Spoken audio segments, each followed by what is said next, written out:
بسم اللہ الرحمن الرحیم۔ ابن عقیل رحمۃ اللہ علیہ اپنا ایک واقعہ لکھتے ہیں کہ میں بہت ہی زیادہ غریب آدمی تھا۔ میں نے ایک مرتبہ طواف کرتے ہوئے ایک ہار دیکھا جو بڑا قیمتی تھا۔ میں نے وہ ہار اٹھا لیا۔ میرا دل چاہتا تھا کہ میں اسے چھپا لوں، لیکن میرا ضمیر کہتا تھا ہرگز نہیں، یہ چوری ہے۔ بلکہ دیانتداری کا تقاضا تو یہ ہے کہ جس کا یہ ہار ہے میں اسے واپس کر دوں۔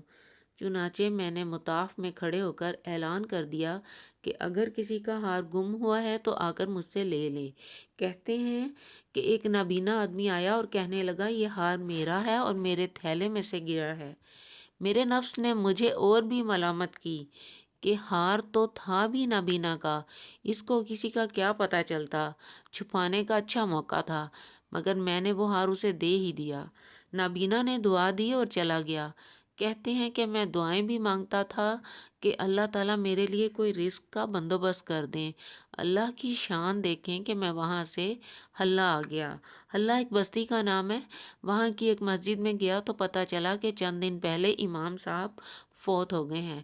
لوگوں نے مجھے کہا کہ میں نماز پڑھا دوں۔ جب میں نے نماز پڑھائی تو انہیں میرا نماز پڑھانا بہت اچھا لگا۔ وہ کہنے لگے کہ آپ یہاں پر امام بن جائیے۔ میں نے کہا بہت اچھے۔ میں نے وہاں امامت کے فرائض سر انجام دینے شروع کر دیے۔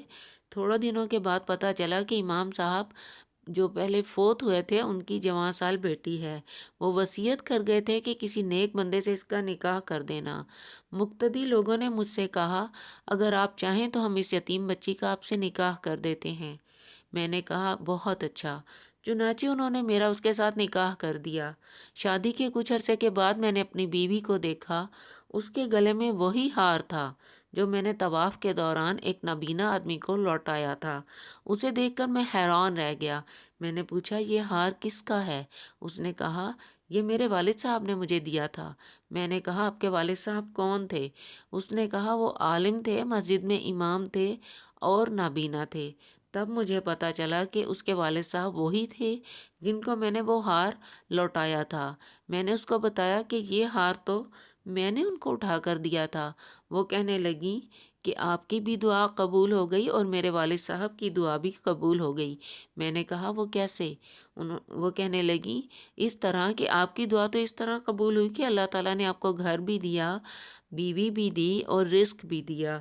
میرے والد صاحب کی دعا اس طرح قبول ہوئی کہ جب وہ ہار واپس لے کر آئے تو وہ دعا مانگتے تھے اے اللہ ایک امین دیانتدار شخص نے میرا ہار مجھے لوٹا دیا ہے، اے اللہ ایسا ہی امین شخص میری بیٹی کے لیے خاوند کے طور پر عطا فرما دیجئے۔